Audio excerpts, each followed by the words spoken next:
एक महात्मा जी थे। वो महात्मा जी रास्ते से जा रहे थे तो उनको एक फूटी कोड़ी, पहले कोड़ी चलती थी, एक फूटी कोड़ी रास्ते से मिली। तो महात्मा जी ने वो फूटी कोड़ी उठाई और अपने कमंडल में धर दी। तो एक व्यक्ति ने पूछा कि महात्मा जी आप तो त्यागी संत हो, इस धन का क्या करोगे? तो वो महात्मा जी कहते हैं कि कोई दरिद्री व्यक्ति मिलेगा तो मैं उसको दे दूंगा। उस महात्मा ने कई झोपड़पट्टियों में ढूंढा, कई नगरों में जाकर, कई मंदिरों के पास में जाकर के ढूंढने का प्रयास करा, लेकिन उस महात्मा को कहीं कोई दरिद्री व्यक्ति नहीं मिला। एक बार वो महात्मा जी रास्ते से जा रहे थे तो क्या देखते हैं कि बीच रास्ते में बड़ी भारी सेना चली आ रही है, मारो काटो लूटो, बस यही आवाज चली आ रही है। महात्मा जी ने पूछा कि भैया ये कौन की सेना चली आ रही है? तो सैनिक कहते कि महाराज पश्चिम देश के राजा ने पूर्व देश के राजा पर चढ़ाई कर दी है। तो ऐसा करके क्या करेगा? महात्मा जी पूछते हैं। तो ऐसा करके महाराज ये अपने खजाने को बढ़ाएगा। महात्मा जी पूछते हैं क्या इसके पास में खजाने की कोई कमी है क्या, धन की कोई कमी है क्या? तो कि नहीं, बिल्कुल धन की कमी नहीं, लेकिन अपने धन को बढ़ाना चाहता है। महात्मा जी सोचने लगे कि बस इससे मिलना चाहिए। महात्मा जी बीच रास्ते में खड़े हो गए। राजा आया, राजा ने कहा महाराज आप रास्ता छोड़ दीजिए। महात्मा जी कहते तू पहले नीचे उतर और मेरे सामने हाथ फैला, मैं तुझे कुछ देना चाहता हूं। राजा सोचता है कि न जाने क्या देना चाहते हैं। महात्मा जी नीचे उतरा और राजा ने कहते हैं ऐसा हाथ करा, उस महात्मा ने कमंडल में से उस फूटी कोड़ी को उठा करके उस राजा के हाथ में धरते हुए ये कहा कि तुझसे बड़ा दरिद्री संसार में दूसरा और कोई नहीं, तुझसे बड़ा दरिद्री। तो जो व्यक्ति सदा संतुष्ट रहे वो इस संसार के अंदर सबसे बड़ा दरिद्री है। भयंकर गरीबी है सुदामा जी के जीवन में, भयंकर गरीबी, लेकिन मांगते कभी किसी से कुछ है नहीं। कथा कीर्तन में जो आ जाता है, सीधा सामग्री में जो आ जाता है, बस उसी से अपने घर का जीवन यापन करते हैं। खेत कट जाने के बाद करता क्या है ब्राह्मण मालूम? खेत कट जाने के बाद जो अन्न भूमि पर गिरता है उस अन्न को बीन करके लाता है, घर में धोता है, सुखाता है, पीसता है, 2 टिक्कड़ बनाता है, ठाकुर जी को भोग लगाता है और एक टिक्कर स्वयं खाता है और दूसरा टिक्कर अपनी पत्नी को खाने के लिए देता है। इनकी पत्नी का नाम है सुशीला। एक दिन इनकी पत्नी के मन में बड़ा भारी क्लेश हुआ, बहुत क्लेश हुआ। एक दिन हाथ जोड़ करके सुशीला जी ने सुदामा जी से कहा कि नाथ आपको मालूम है द्वारिका के नाथ श्री कृष्ण चंद्र जी आपके बचपन के सखा हैं, बचपन के मित्र हैं। सुदामा जी के नेत्र सजल हो गए और सोचने लगे, कहने लगे कि देवी कितनी पुरानी बात याद दिला दी तुमने। अरे कृष्ण केवल मेरा मित्र नहीं है, अरे मेरा लंगोटिया यार है। हम दोनों एक संग खेलते थे, एक संग पढ़ते थे, एक संग खेलते थे, एक संग भोजन करते थे, लेकिन वो आजकल द्वारिका का राजा है और मैं अपनी कुटिया का राजा। सुदामा जी की पत्नी ने कहा कि नाथ एक बात बताओ, क्या आपके मन में कभी भी उनसे मिलने की क्या कभी इच्छा नहीं होती क्या? सुदामा जी बोले देवी इस संसार में ऐसा कौन सा व्यक्ति होगा जो कृष्ण जैसा मित्र को पाकर के उससे मिलना नहीं चाहेगा, लेकिन मैं कैसे जाऊं बता दो, क्योंकि गुरु के घर और मित्र के घर कभी खाली हाथ नहीं जाना चाहिए और मेरे पास तो कुछ ही नहीं, इसलिए जब भी मुझे मेरे मित्र से मिलना होता है ना तो आंखें बंद करता हूं और बस उसको देख करके वापस चला आता हूं। सुदामा सुशीला जी सोचती कि तब तो हो गया उद्धार। अब जब तक ये शरीर से द्वारिकाधीश के पास में जाएंगे नहीं तब तक द्वारिकाधीश को पता कैसे चलेगा कि इनके जीवन में भयंकर गरीबी।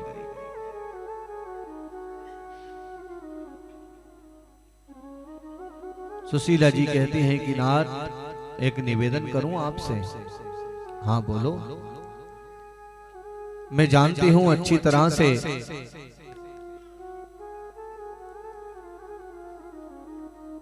कि मैं आपकी अर्धांगिनी हूं। हर चीज पर, चाहे पुण्य हो चाहे पाप हो चाहे कैसा ही हो, हर चीज पर मेरा आधा अधिकार है और उस आधे अधिकार से मैं आपसे निवेदन करना चाहती हूं, आप केवल एक बार मेरे कहने से कन्हैया से मिलने के लिए जाओ। एक बार सुदामा जी कहते हैं देवी कैसे जाऊं, मित्र के घर और गुरु के घर कभी खाली हाथ नहीं जा सकते, कैसे जाऊं। सुशीला जी से रहा नहीं गया और उन्होंने कहा कि नाथ आप एक बार जाओ तो सही, द्वारिकाधीश आपको इतना धन दे देंगे, इतना धन दे देंगे, इतना धन दे देंगे कि आपको कभी किसी से मांगने की आवश्यकता नहीं पड़ेगी, हमारी गरीबी दूर हो जाएगी नाथ। तो सुदामा जी कहते हैं देवी एकदम गंभीर हो गए सुदामा जी और कहने लगे कि देवी धन की कामना से यदि द्वारकाधीश से मिलने के लिए भेजोगी तो कदापि नहीं जाऊंगा, कभी जिंदगी भर नहीं जाऊंगा उसके पास में। हाँ केवल ये कहो कि दर्शन करने के लिए चले जाओ, दर्शन करके आ जाओ तो निश्चित चला जाऊंगा, लेकिन धन की कामना से भेजोगी तो कभी नहीं जाऊंगा। और यही जीवन का परम लाभ है कि हमें केवल और केवल बांके बिहारी का दर्शन हो जाए, ये सबसे बड़ा परम लाभ है।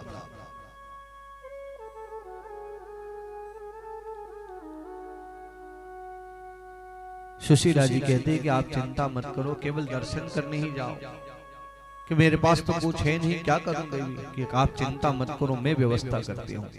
सुशीला जी गई और 5 जगह से 5 मुट्ठी चिवड़ा मतलब 5 मुट्ठी चावल लेकर के आई है। 5 घर से, चाहती तो एक ही घर से ले लेती, लेकिन 5 घर से मांगे, क्योंकि सुशीला जी बड़ी बुद्धिमान हैं। आप 5 घर से 5 मुट्ठी, एक एक मुट्ठी चावल लेकर के आओ, सब अलग अलग रहेगा, कोई मोटा चावल, कोई पतला चावल, कोई धान का चावल, कोई पीला चावल, सब अलग अलग चावल। मानो जब द्वारिकाधीश इस चिवड़े को देखेंगे, इस चावल को देखेंगे तो समझ जाएंगे कि इसके घर का नहीं है चावल, ये 5 जगह से मेरे लिए मांग करके लाया। एक कपड़ा लिया जो 5 जगह से सिला हुआ था। जब द्वारकाधीश इस वस्त्र को देखेंगे तो समझ जाएंगे कि इसके घर के अंदर एक साबुत कपड़ा भी नहीं है, और उसमें सुशीला जी एक चिट्ठी लिखती है, और उस चिट्ठी में लिखती है कि 1 मास में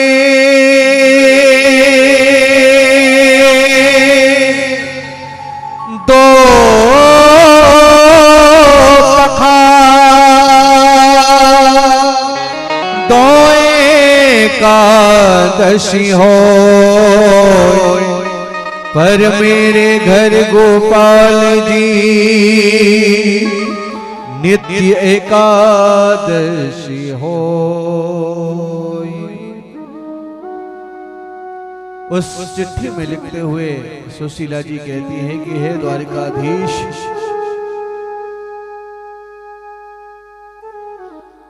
हे कन्हैया, 1 महीने में 2 पखवाड़े होते हैं, और उन 2 पखवाड़ों में 2 एकादशी 11 आती है, और उस 11 के दिन लोगों के घर के अंदर चूल्हा नहीं जलता। लेकिन मेरा कितना बड़ा दुर्भाग्य है गोपाल कि मेरे हाथ तो नित्य ही एकादशी है, कभी चूल्हा जला ही नहीं मेरे घर। चिट्ठी तक करके पोटली हाथ में सुदामा जी के दे दी। सुदामा जी ने वो पोटली ली और पोटली लेकर के सुशीला जी से कहा कि देवी तुमने गलत कुछ भी नहीं कहा, तुमने द्वारिकाधीश से, कृष्ण से मिलने के लिए ही तो कहा है। अरे ऐसी पत्नी तो सबको मिलना चाहिए जो द्वारिकाधीश से मिलने के लिए प्रेरित करे कि चलो बांके बिहारी का दर्शन करें। सुदामा जी उस पोटली को लेकर के चले हैं। सुदामा जी के शरीर का दर्शन करिए, शरीर कैसा है उनका। सिर पर ढकने के लिए वस्त्र नहीं है, फूटा सा लोटा, टूटी सी छड़ी है, उधड़ी सी रस्सी है, पैरों में विवाइयां फटी हुई हैं, और मोटे इतने हैं मोटे कि एक बच्चा भी एक एक हड्डी गिन ले, इतना दुबला पतला सा शरीर है। लेकिन मस्तिष्क पर ब्रह्म तेज झलक रहा है। तेज 2 तरह का होता है। तेज जो चेहरे पर दिखाई देता है, 2 तरह का तेज दिखाई देता है। एक होता है ब्यूटी पार्लर में जाकर के सज धज करके आ जाओ तो चेहरा चमकदार दिखाई देगा, और एक दूसरा तेज होता है भजन का तेज। आप लोगों ने दर्शन किया होगा, करा कि नहीं करा? प्रेमानंद जी महाराज के चेहरे को ही देख लेना तो आप तो। उसे कहते हैं भजन का तेज। कहते हैं सुदामा जी चले हैं, चलते चलते चलते चलते चलते चलते वो छोटा सा, कहते हैं पैरों में विवाइयां फट गई, चलते चलते थक गए, ढूंढते ढूंढते ढूंढते क्या कहते हैं कि घनश्याम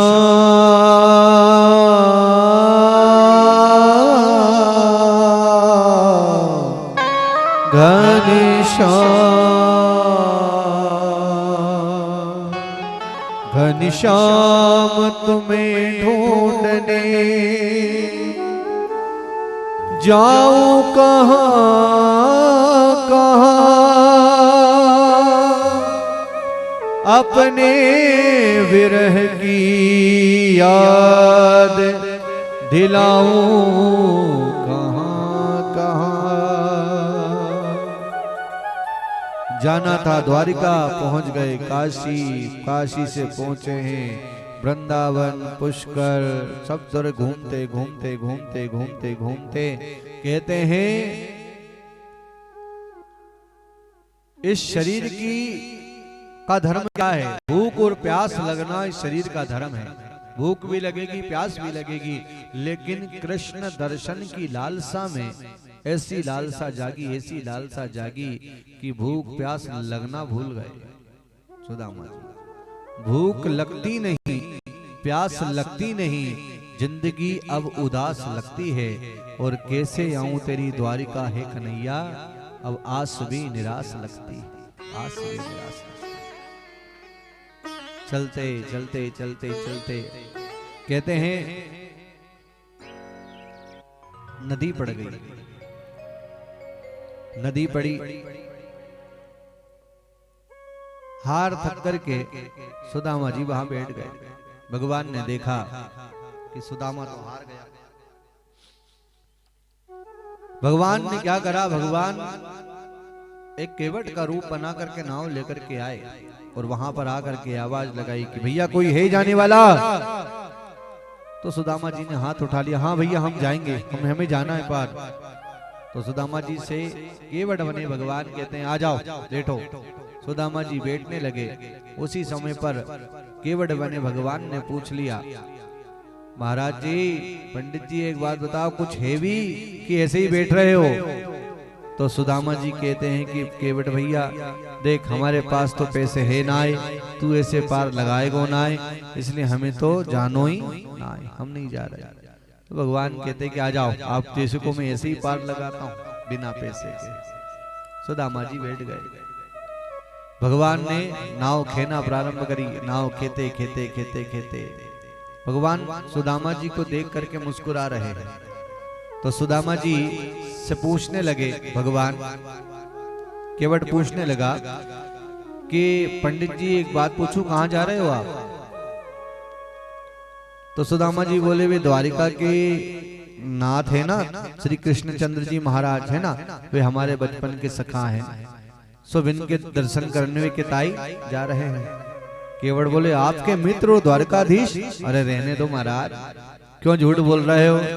तो सुदामा जी के तू का जाने केवट, तूने जीवन भर नौका चलाई भैया।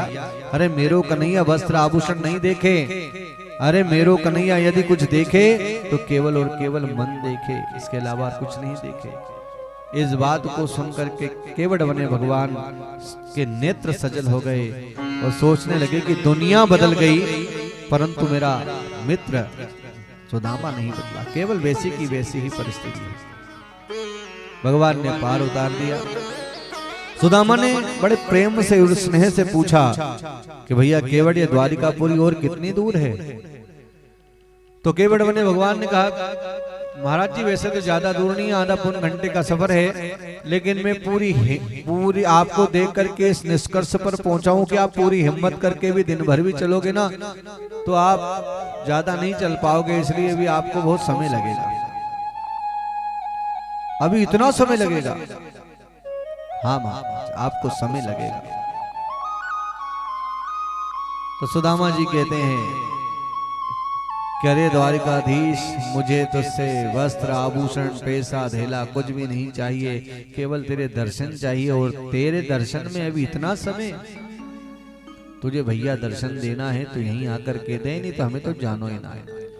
भगवान केवट सुदामा जी तो वहां हार गए और हार करके मिट्टी का डली का तकिया बनाया, आधी धोती ओढ़ी, आधी धोती पहनी हुई है, आधी धोती ओढ़ करके वहीं सो गए।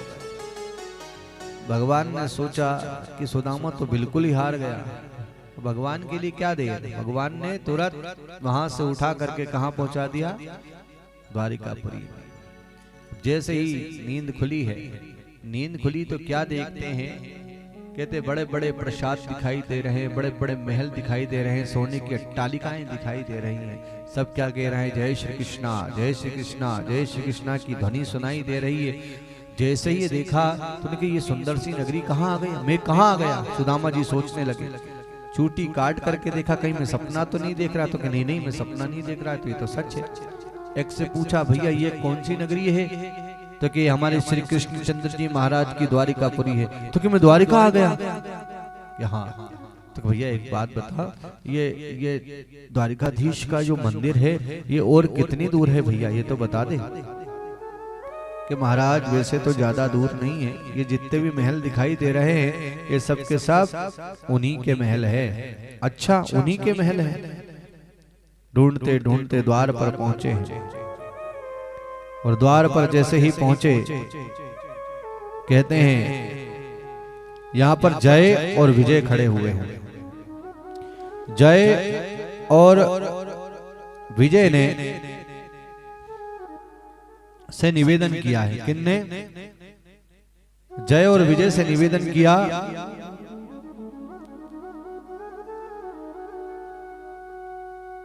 कि आप जाकर के भगवान श्री कृष्ण चंद्र जी महाराज से कह दो। क्या कह दो? कि कोई घनश्याम से कह दो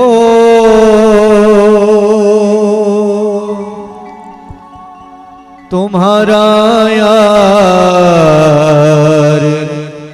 आया है, तुम्हारा यार आया है।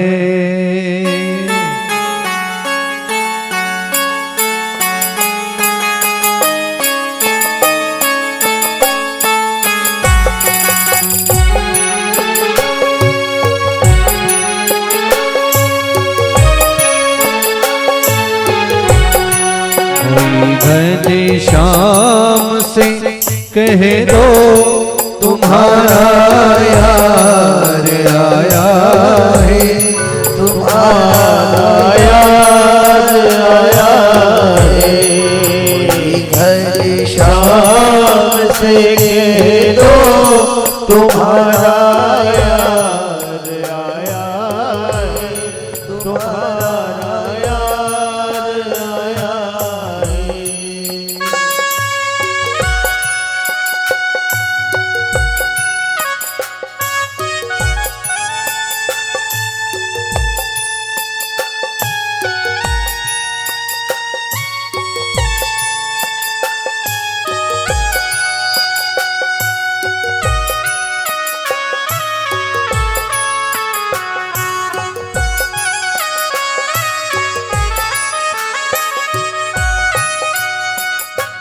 सुदामा नाम है मेरा, सखा घनश्याम है मेरा।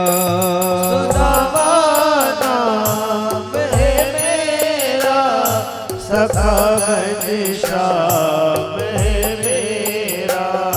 न घबराओ कहो जाकर, दिया है द्वार पर डेरा। न घबराओ कहो जाकर, दिया है द्वार पर डेरा। रहे हैं साथ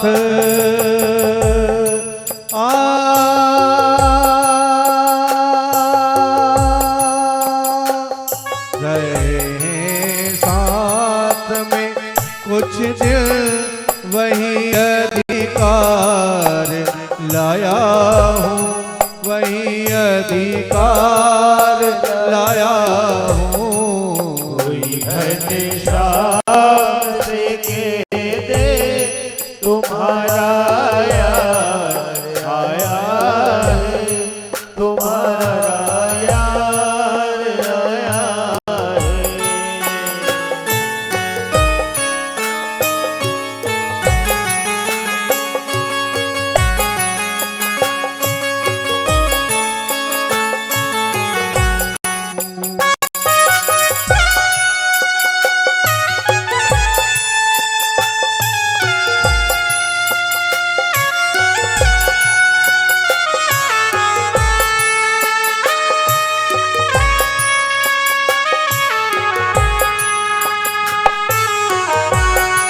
हुई दुर्बल मेरी हालत, पड़े हैं पाँव में छाले। हुई दुर्बल मेरी हालत, पड़े पाप बिठाले। निहारो कौन आया है, ओ द्वारिकावासी आया है, तुम्हारा यार आया है। हुई दुर्बल मेरी हालत, पड़े पाप बिछाले। निहारो कौन आया है, अरे ओ द्वारिका वाले। साथ पे कुछ दे वही अधिकार लाया है, वही अधिकार लाया है। घनश्याम से कह दे तुम्हारा यार आया है, तुम्हारा यार आया है। जय और विजय दोनों जाते हैं और द्वारिकाधीश से जाकर के कहते हैं कि हे द्वारिकाधीश आपकी जय हो। भगवान कहते हैं बोलो। जय ने निवेदन किया कि हे देवता, एक निहायत गरीब ब्राह्मण द्वार पर खड़ा हुआ है, उसके पैरों में बिबाइयां फटी हुई हैं, सर ढकने के लिए उसके पास में वस्त्र नहीं है, टूटी सी छड़ी है, उधड़ी सी रस्सी है। कहते हैं एक खट्टी दिखाई दे रही है, मस्तिष्क पर ब्रह्म तेज है। और जय ने निवेदन किया कि शीश पगा न झगा तन पे, प्रभु जान को आही वसो के ही ग्रामा। धोती फटी सिलटी दुपटी और उपाय उपासन की नहीं स्वामा। हर द्वार खड़ो दुज दुर्बले, रयो चकिसो वसुधा विरामा। द्वार खड़ो दुज दुर्बल एक, रयो चकिसो वसुधा विरामा। पूछत दीन दयाल को नाम, बतावत आपनो नाम सुदामा। पूछत दीन दयाल को नाम, बतावत आपनो नाम सुदामा। जैसे ही जय ने कहा कि सुदामा आए हैं, भगवान सिंहासन से नीचे कूद पड़े और नंगे पैर दौड़े हैं कि मेरा मित्र सुदामा आया है। जैसे ही नंगे पैर दौड़े तो पूरी द्वारिकापुरी में हड़कंप मच गया कि ऐसा कौन आ गया। क्योंकि ब्रह्मा जी भी आते हैं या दर्शन करने देवता भी आते हैं तो उनको भी प्रतीक्षा करनी पड़ती है, लेकिन ऐसा द्वार पर कौन आ गया जिसके लिए स्वयं द्वारिकाधीश दौड़े हैं और वो भी नंगे पैर दौड़े। भगवान दौड़ लगा करके जाते हैं और सुदामा को गले लगाते हैं और गले लगा करके भगवान इतना रोए, सुदामा जी भी रोए वहां पर, लेकिन सुदामा अपने आंसुओं को अंदर ही पी गया। भगवान के सामने सुदामा जी ने अपने आंसुओं को नहीं दिखाया। क्यों? किस लिए नहीं दिखाया? इसलिए नहीं दिखाया कि कहीं कन्हैया ये ना सोच ले कि मैं इससे कुछ मांगने के लिए आया। सुदामा जी को लेकर भगवान अपने अंतःपुर में लेकर के गए और जहां पर द्वारिकाधीश बैठते हैं उस सिंहासन पर स्वयं द्वारिकाधीश ने सुदामा जी को बिठाया और सुदामा जी के चरणों में स्वयं वो जगत का पिता द्वारिकाधीश चरणों में बैठ गए। रुक्मणी जी से कहा जल लेकर के आओ। रुक्मणी जी जल लेने के लिए गई। जब तक जल लेकर के आती उससे पहले ही भगवान ने देखा, जब चरणों को छुआ है और चरणों को देखा है तो पैरों में विवाइयां छाले पड़े हुए हैं। तो आज भगवान नंदन खूब करुणा करके रोए हैं। अरे देखो रे पहली बार,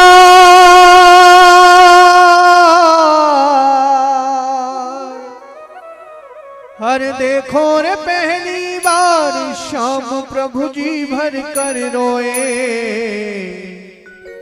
दीन सुदामा के प्रभु ने असुवन से पग धोए, असुवन से पग धोए। दीन सुदामा के प्रभु ने असुवन से पग धोए, असुवन से पग धोए। और देखो रे पहली बार,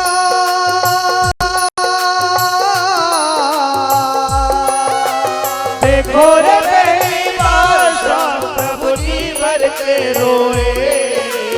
दीन सुदामा के प्रभु ने असुवन से पग धोए, असुवन से पग धोए। असुवन से पग धोए, असुवन से पग धोए।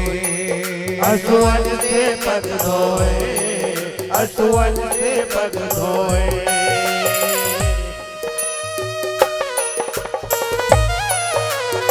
श्री राधे हरि बोल।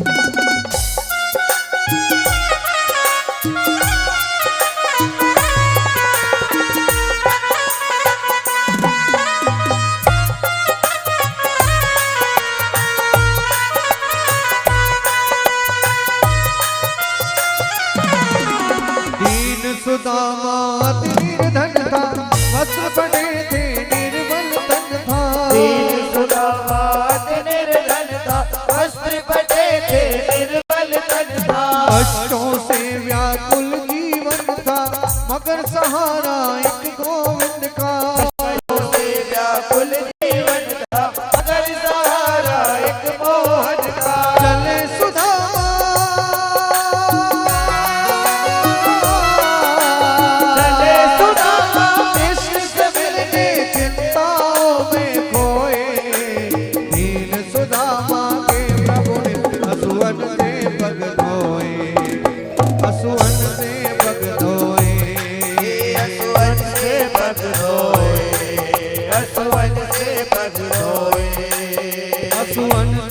पग धोए, असुवन से पग धोए। असुवन से पग धोए, असुवन से पग धोए। बोलो वृंदावन बिहारी लाल की जय हो। भगवान कहते हैं रुक्मणी जी जब तक जल लेकर के आती उससे पहले ही भगवान ने अपने आंसुओं के जल से उस तेजस्वी ब्राह्मण के चरणों का प्रक्षालन कर दिया, चरण धो दिए। कि देखे सुदामा की दीन दशा, करुणा करके करुणा निधि रोए। पानी परात को हाथ छुओ नहीं, नैनन के जल सो पग धोए। भगवान ने चरणों का प्रक्षालन करा। कहते हैं भगवान चरणों को पोंछने लगे उनका पूजन करा है। अब सुदामा जी बैठे हुए, सुदामा जी को बड़ा संकोच लगा कि इतना बड़ा द्वारिकाधीश कहने लगा कि अरे लाला तू मेरे बामन को हाथ क्यों लगावे। तो द्वारिकाधीश कहने लगे कि आप नहीं जानते, ये द्वारिकाधीश जो द्वारिकाधीश बन करके आज यहाँ पर बैठे हैं ना, ये आप जैसे ब्राह्मणों की कृपा से ही है। विप्र प्रसाद धरणी धरो हम, विप्र प्रसाद कदाद कमला वरो हम, विप्र प्रसादाद अजिताज हम, विप्र प्रसादाद मम राम नाम। आपकी कृपा से ही सब कुछ प्राप्त है। कहते स्नान आदि हो गया, बढ़िया सुंदर वस्त्र धारण करवाए हैं। किनको? सुदामा जी को। कहते हैं जैसे ही सुदामा जी को बढ़िया स्नान ध्यान होने के बाद क्या हुआ, 56 2 थाली लग करके आई, बढ़िया 56 भोग थे उसमें। 56 भोग को देख करके सुदामा जी, ऐसा नहीं कि सुदामा जी को मिला नहीं है तो वो टूट पड़े, नहीं, संकोच करने लगे, सोचने लगे, कहने लगे कि अरे लाला ये 56 भोग खाने से बुद्धि खराब है जावे। तो भगवान कहते हैं कि जो व्यक्ति इन 56 भोगों को मुझको समर्पित करके, मुझको भोग लगा करके स्वयं पाता है, उसकी बुद्धि खराब नहीं होती। अगर खराब बुद्धि भी हो तो अच्छी हो जाती है वो बुद्धि। इसलिए क्या कहा कि, इसीलिए कहा कि अपना भोजन सबसे पहले ठाकुर जी को निवेदित करो, उनको भोग लगाओ, फिर वो भोग पाना चाहिए। उससे बुद्धि खराब नहीं होती, बुद्धि अच्छी हो जाती है। भोजन करा है दोनों ने। भोजन करने के बाद भगवान ने इशारा कर दिया, चलो तेजस्वी ब्राह्मण को प्रणाम कर लो।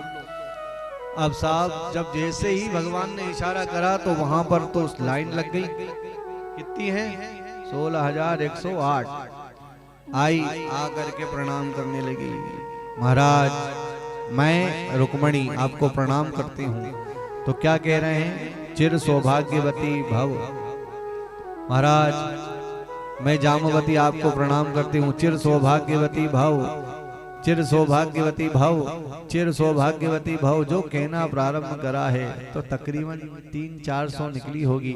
अब 300-400 निकलने के बाद पहले क्या कह रहे थे? चिर सौभाग्यवती भव, चिर हट गया, सौभाग्यवती भव, सौभाग्यवती भव, सौभाग्यवती भव।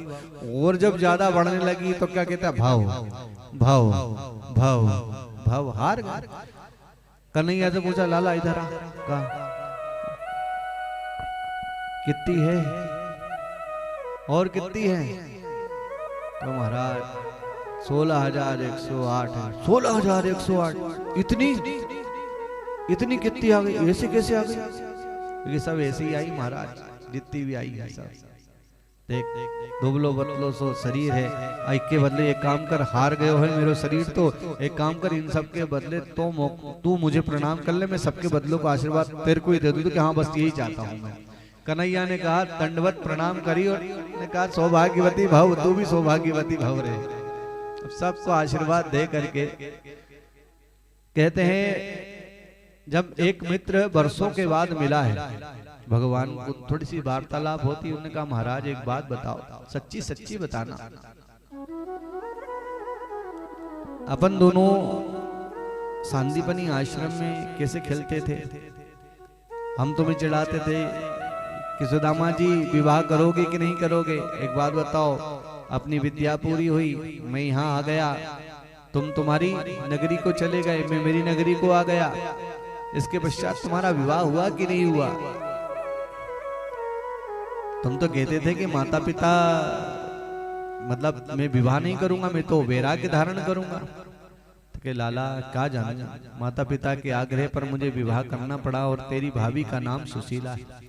तो भगवान कहते हैं कि बड़े निष्ठुर हो आपने विवाह कर लिया और मुझे नोता तक नहीं भेजा। तो सुदामा जी कहते रहने दे, मैंने तो एक विवाह करा तो नोता देना भूल गया, और तूने 16,108 करे सो मेरे को नोता दिया का तूने? तो कि आप नहीं जानते, सवेरे तक तो इच्छा ही नहीं थी, शाम को सब परमेश्वरी घर में आ गई। तो कि सब क्या ऐसी आई है? तो कि हाँ सब ऐसी आई है अंदर, घर के अंदर। जय हो। फिर तो मैं ये बात आपसे नहीं पूछता। मैंने ये बात क्यों पूछी मालूम? मैंने इसलिए पूछी महाराज आपसे ये बात, क्योंकि अगर आप अकेले होते तो ये बात पूछना कोई उचित नहीं था, लेकिन यदि आप कि विवाह हो चुका है, तो मेरी भाभी ने कछु ना कछु तो मेरे लिए ताई जरूर भेजी होगी। अब इसका माथा ठनका कि ये कहाँ जाना चाहता है, क्योंकि कन्हैया की बुद्धि बहुत तेज है। उन्होंने कहा ये जब से आए हो तब से आपकी जो बाई बगल जो है ना थोड़ी सी ऊटी ऊटी दिख रही, क्या क्या दर्द हो रही है, क्या हो गया? ओढ़ा ओढ़ा कुछ नहीं कुछ नहीं कुछ नहीं, छुपाने लगे। तो भगवान ने क्या करा, वो पोटली खींच, जैसे ही खींची वो पोटली, तो उस पोटली को घुमा घुमा करके देख रहे हैं। भगवान आश्चर्यचकित रह गए, आश्चर्य के मारे आश्चर्य का ठिकाना नहीं रहा भगवान का। घुमा घुमा करके देखे, भगवान के नेत्र सजल हो गए। सोचने लगे कि इसके घर में एक साबुत कपड़ा भी नहीं है, 5 जगह से सिला हुआ था वो कपड़ा। और पोटली खोल करके देखा तो भगवान के आश्चर्य का ठिकाना नहीं रहा। आंखें फटी की फटी रह गई। कोई मोटा चावल, कोई पीला चावल, कोई धान का चावल। वो चिट्ठी जब देखी तो उस चिट्ठी में लिखा था कि 1 मास में 2 पखा 2 एकादशी होए, और मेरे घर गोपाल जी नित्य एकादशी होए। भगवान ने देखा तो भगवान ने मानो मनी मन इशारा कर दिया किसको, सुशीला जी को, कि भाभी होनी थी सो हो गई, अब ऐसी ना होए। और हे भाभी तेरे द्वार पर अब नित्य द्वादशी होए, अब तो तेरे यहाँ रोज ही पकवान बनेंगे, रोज ही 56 भोग बनेंगे। भगवान ने एक मुट्ठी चिवड़ा लिया और मुख में उड़ेलते हुए कह दिया। भगवान ने क्या कहा कि स्वर्ग लोक की संपत्ति का जो सुख होता है वो मैं सुदामा को प्रदान करता हूं। दूसरी मुट्ठी चिवड़ा जैसे ही उठाया तो कहते हैं पूरी त्रिलोकी के अंदर हड़कंप मच गया कि अब ना जाने किस लोक की संपत्ति स्वाहा होने वाली है। कहते हैं दूसरी मुट्ठी चिवड़ा मुख में उड़ेलते हुए भगवान ने कहा, मन में संकल्प कर लिया कि सारी पृथ्वी का एक सम्राट होने का जो सुख होता है वो मैं सुदामा को वरदान करता हूँ। बोलो वृंदावन बिहारी लाल की। और तीसरी मुट्ठी चिवड़ा जैसे ही कहते हैं मुख में उड़ने लगे, उसी समय पर लक्ष्मी जी ने हाथ पकड़ लिया और कहने लगी, ने पकड़ा हाथ, लक्ष्मी स्वरूपा रुक्मणी जी ने हाथ पकड़ा, कहने लगी बड़े बरस रहे हो उस पर, यह वही है जिसने आपकी छाती पर लात मारी थी। तो भगवान भी इशारे में कह रहे हैं कि ये वही है देवी जो तुम्हारा पत्र लेकर के आया था। जो तुम्हारा पत्र लेकर के नहीं आता ना तो तुम द्वारिकाधीश की पटरानी कभी नहीं बनती जो तुम बन गई। इशारे में बातें चल रही है। तो भगवान से रुक्मणी जी कहती है कि मैं तो ये कह रही हूँ नाथ कि धान कच्चा है, अब कच्चा धान खाया जाए क्या, पेट दुखेगा। तो सुदामा जी के तो ठीक ही तो कह रही है, अब कच्चा धान खाना चाहिए क्या है? पेट दुख जाएगा, तू तो माने ही ना लाला। भगवान ने क्या दिया क्या नहीं दिया सुदामा जी को। सुदामा जी जैसे आए थे वैसे ही सुदामा जी कहाँ चल दिए, अपनी नगरी में आए हैं। और यहाँ पर कहते हैं सुदामा मंदिर देख डरे, यहाँ तो मेरी हती मेरी छोटी सी झुपड़िया अब कंचन महल खड़े। भगवान ने अपना सर्वस्व लुटाया सुदामा जी को, सर्वस्व। तो ऐसा करुणा निधान इस संसार में और कौन हो सकता है बताओ? कोई हो सकता है क्या? कोई नहीं हो सकता। और ऐसे ईश्वर को छोड़ करके यदि हम दर दर भटकेंगे, कहीं इधर उधर भटकेंगे तो हमारी क्या गत होगी? सोचो, थोड़ा विचार करो।